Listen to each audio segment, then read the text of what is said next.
Nasa kabilang linya si Attorney Kaiser Cordero. Attorney, magandang umaga po. Live tayo dito sa Bombo Radio Kalibo. Kasama mo si Bombo Mike Alano. Attorney. Okay? Good morning, Mike. Good morning, everyone. Okay ba ako? Can you hear me? Okay? Okay na. Okay na po, Attorney, no? Oo. Yeah, Attorney, good morning.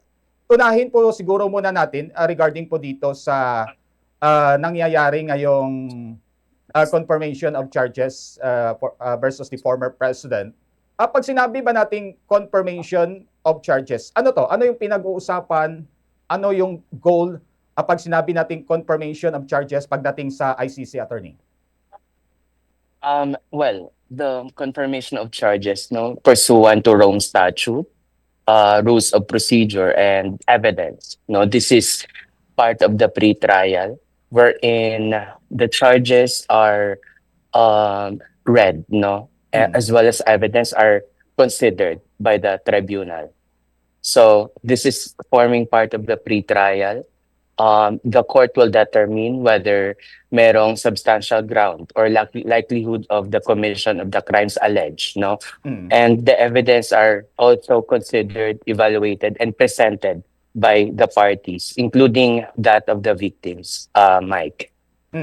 Okay, so parang overview siya, Attorney, ng posibleng mangyayari just in case na makaabot doon sa proper trial or pagbista dito sa kaso, Attorney, parang ganun. Correct. The court will determine whether may sufficient ground, no, to hold the accused for trial. Meanwhile, we refer President Duterte as suspect because that's in the rules, no, sa Rome Statute of rules of procedure and evidence. So he's being merely referred, no, for the time being, while he is not referred to trial yet. He's being referred to as suspect. Meanwhile, and that he is to be treated as accused na, no, during the trial stage. So for the time being, while this is considered in the confirmation of charges, there will be examination of evidence by the pre-trial chamber judges, no? Kasi yung judges sa pre-trial chamber will be different from the trial chamber, no? Tatlo kasing division, no? Tatlong divisions yung ICC. I've attended to several proceedings dito, including, the confirmation of charges against Libyan leader also in the Republic in Libya, no, where Al-Hashri was likewise prosecuted in a confirmation of charges. So pretty much the same, pare-pareho lang ito yung proceedings had, no? Sa trial chamber naman, iba naman yung magiging proceedings, Mike. And that it will entail different probative, the burden of proof will be different. So meanwhile, dito sa pre-trial chamber, we're speaking of the quantum of evidence necessary to refer the charges for trial, no? So we're speaking of the substantial ground or likelihood po of the commission of the crime as alleged, vis-a-vis the evidence presented by the prosecution. Okay. So, gaano katagal ito, Attorney, na magpapalabas ng decision itong pre-trial chamber after nitong confirmation, confirmation of charges? Mga gaano katagal ito? The confirmation of charges ends in 27, no? Under the rules of procedure of Rome Statute. Again, this is to be decided within 60 days. Okay. 60 days po from the last day of the hearing on the confirmation of charges. And hindi po ito in-orally ordered or orally resolved in the same hearing, but there will be a written order po pursuant to the rules of the rules of procedure of the Rome Statute. So we are to expect a written resolution or order, and we are expecting either 3 possible actions to be taken by the pre-trial chamber. Number 1, it could be that the tribunal will decline the charges and garbage it all together. Number 2, pwede siya na i-refer, no? Wholly or partly. Pwede siyang i-refer lahat to trial, lahat, or i-decline partially. Pwede din na mag-adjourn, no, for the time being and order the prosecution, Mike, Mm. to adduce further evidence. If Okay. the tribunal will find is sufficient or lacking evidence, no, or it might order the amendment of the charges, no, based on the evidence presented in the confirmation of charges. Mm. Okay. So at the end, once na lumabas na talaga yung final na decision dito sa confirmation of charges, no? Whether sufficient, ma-establish na sufficient yung evidence, no, to establish substantial grounds or wala. So kung halimbawa na-establish talaga na mayroong substantial grounds, ano yung mangyayari? At kung halimbawa na-establish na walang substantial ground, ano yung posibleng mangyari? Anong next dito, attorney? Well, again, depende ito if the chamber will decline everything, no, the proceeding shall be halted, it shall be stopped. Mm. President Duterte is released. If merong charges, no, or for example, may partial referral Mm. or confirmation of the charges, uusad po ito in the trial chamber. Mm. Okay. So magta-trial and the evidence again will be quantified based on the needed quantum of proof, which is proof beyond reasonable doubt.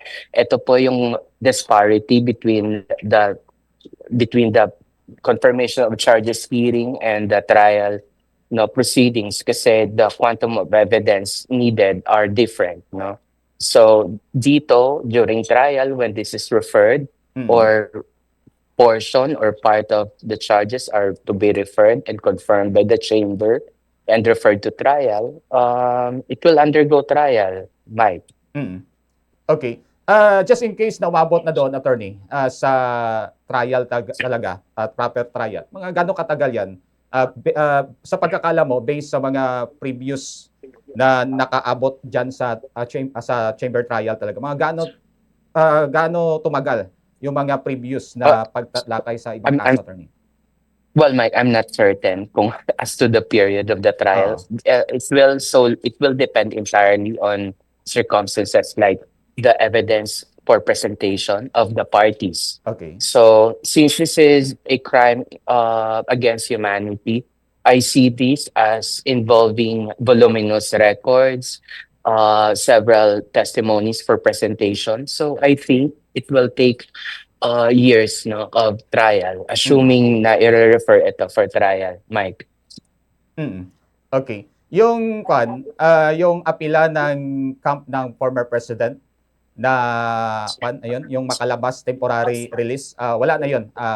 Wala na talaga silang chance na makaapila ng ganon, attorney. It's with the appeals chamber. It's with the appeals chamber, Mike. So it's being considered by the appeals chamber right now. Again, may tatlong divisions yung ICC, no? Okay. We have the pre-trial chamber, the Mm. trial chamber, and the appeals chamber. Okay. So right now, the appeal on and the reliefs, no, for release is being taken by the appeals chamber. Mm. Okay. May mga lumabas na pangalan dito, attorney, no? Yung sinasabi ng prosecution na yung mga pangalan ng sinasabing mga co-perpetrators, no, ng former president. Ano yung posibleng mangyayari? Posible ba na magpalabas din ng arrest warrant itong ICC? Ano yung mangyayari dito? Kasi ilang mga personalidad rin, even some other official, no, ng Pilipinas na sabi doon na co-perpetrators ng former president, attorney. Well, depende po yun sa action to be taken by the prosecutors, no? The ICC has an office of the prosecutors. They do preliminary examination. There's a proceeding for preliminary examination. investigation too. So if these are undertaken by the Office of the Prosecutor, necessary warrant of arrest are to be applied with the chamber, Mm-mm. Mike. And so, well, we cannot again preempt what will the Office of the Prosecutor of the ICC will do relative to the other co-perpetrators, no, allegedly. But again, it has to undergo a process, preliminary examination, and the investigations conducted by the Office of the Prosecutor of the ICC. Mm. Okay. So, bantayan na lang siguro natin, attorney, no? Kung ano pa yung mga Yeah, mangyayari dito kasi meron pang yeah. 2 araw kasi parang kanila break ngayong araw, Miyerkules, ma-resume sila Huwebes at saka Biyernes, attorney. They will resume Thursday to Friday, yes. Mm. And after Friday, we're under the rules of procedure of the Rome Statute, the chamber shall issue an order, no? Whether, again, referring, declining, or adjourning for further proceedings. Baka kasi mag-proceed further and adjourn, or maybe may i-refer and confirm partially, Mm. or may the decline partially or fully, no, of yung mga charges that we do not know. Mm. Another possibility is that the chamber might adjourn temporarily, no, that we do not know. But Okay. based on the proceedings I attended with the ICC, Mike, normally the charges are confirmed. This is only based on my experience, no, previous experience with appearing with the ICC. Mm. Normally, yung charges are being referred wholly, no, but in this case, we do not know. But we expect, of course, that there are possibilities, no, that some might be declined Mm. for referral to the trial chamber for trial. Okay. So, wait and see na lang tayo, attorney, after ditong court day sa February 27 kung ano yung magiging next move ng ICC dito. Correct, Mike. Correct.